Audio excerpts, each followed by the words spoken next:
Second world war में लाखों कैदियों को टॉर्चर सेल में डाल दिया गया था। वहाँ उन्हें बुरी तरह टॉर्चर किया जाता था। उन्हें वहाँ फिजिकल और इमोशनल दोनों तरह से टॉर्चर से गुजरना पड़ता था। उन्हें अकेलेपन से भी गुजरना पड़ता था। कैदियों के सामने उनके दोस्तों की मौत हो जाया करती थी। उन्हें अपने दोस्तों और रिश्तेदारों को मरता हुआ देखना पड़ता था। ऐसे में कैदियों को ये लगने लगा था कि उनका भी मरना अब पक्का है। ये सब देखकर कैदी इमोशनली बहुत डिस्टर्ब हो जाते थे, बर्दाश्त नहीं कर पाते थे और वो सदमे से ही मर जाते थे। सेकेंड वर्ल्ड वॉर में कैदियों को रखने के लिए कई कैंप्स बनाए गए थे। उन्हीं कैंप्स में से एक कैंप में बंद थे psychologist doctor Victor Frankl. Victor उन कैंप्स में 3 साल तक रहे। उन कैंप्स में उन्होंने जो भी देखा, जो भी एक्सपीरियंस किया, जो भी टॉर्चर सहे, किसी को मालूम नहीं था कि वो इसके बारे में एक किताब लिख देंगे। उस किताब की करोड़ों कॉपीज़ बिक जाएंगी और कई भाषाओं में वो किताब ट्रांसलेट हो जाएगी।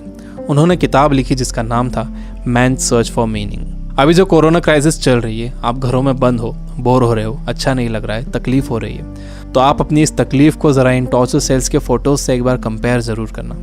इससे मुझे पक्का यकीन है कि आपको अंदाज़ा हो जाएगा कि हमारी तकलीफ़ इन टॉर्चर सेल्स की तकलीफ़ के मुकाबले कुछ भी नहीं है।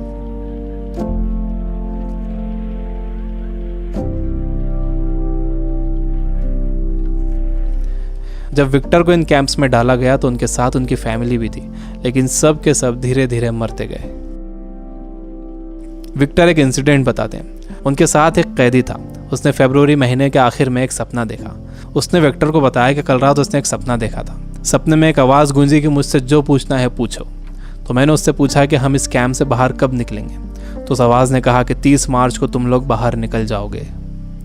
इस सपने के बाद उस कैदी को पूरा यकीन हो गया था कि वो 30 मार्च को रिहा हो जाएगा। मार्च का महीना शुरू हो गया। वो एक एक दिन गिन रहा था। धीरे धीरे दिन निकलते गए।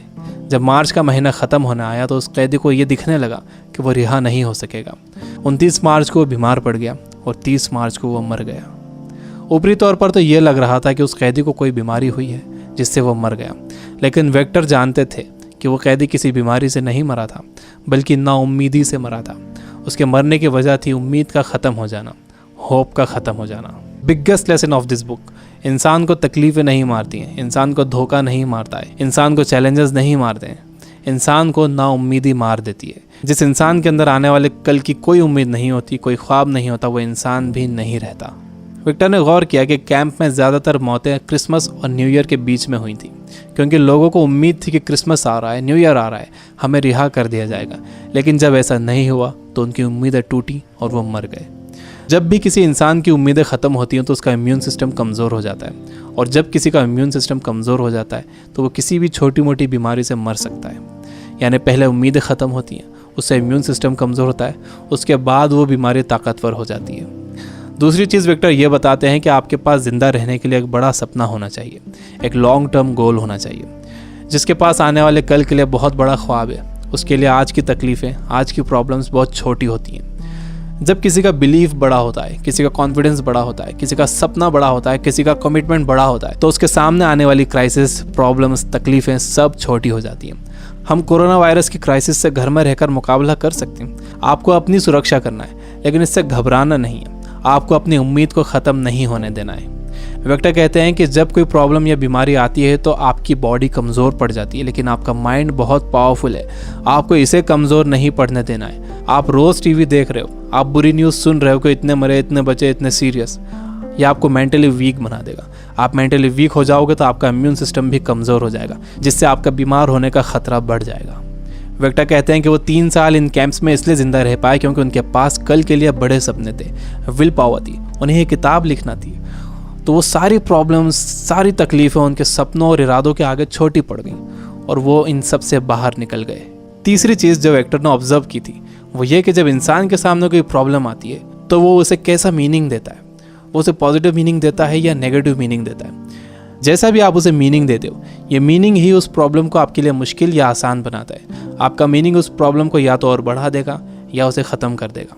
फॉर एग्जाम्पल, आप कहीं जाने के लिए घर से बाहर निकलते हो और आप देखते हो कि आपकी गाड़ी का टायर पंचर है। अब आपको बहुत गुस्सा आ जाता है। आपको लगता है कि क्या इसे अभी पंचर होना था, या आप ही के साथ क्यों हुआ, पूरा मूड ख़राब हो गया। आपने इसे दे दिया नेगेटिव मीनिंग। आपके पास एक और ऑप्शन था।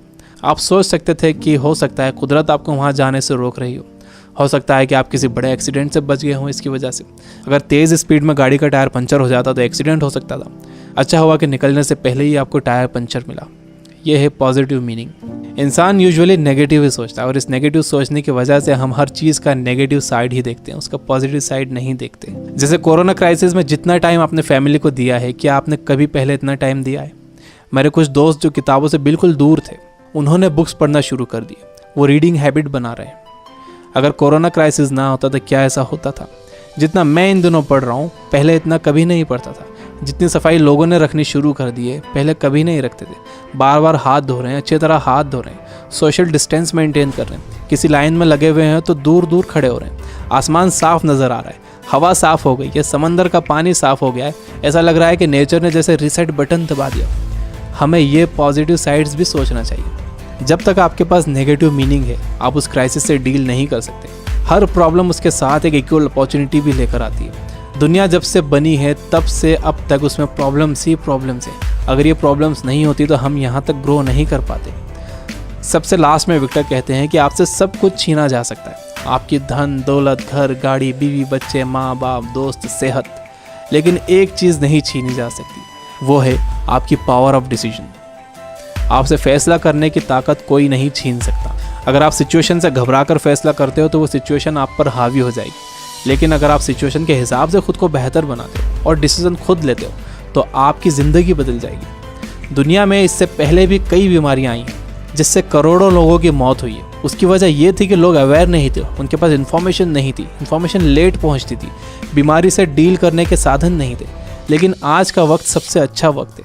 हमारे पास इन्फॉर्मेशन बहुत तेज़ी से पहुंचती है, हमारे पास साधन है। मुझे पूरा यकीन है कि आगे और भी अच्छा वक्त आने वाला है और मैं आपको उम्मीद दिलाता हूँ कि आगे सच में बहुत अच्छा वक्त आने वाला है। You guys are amazing. Keep reading, keep learning, keep growing. Thank you for watching.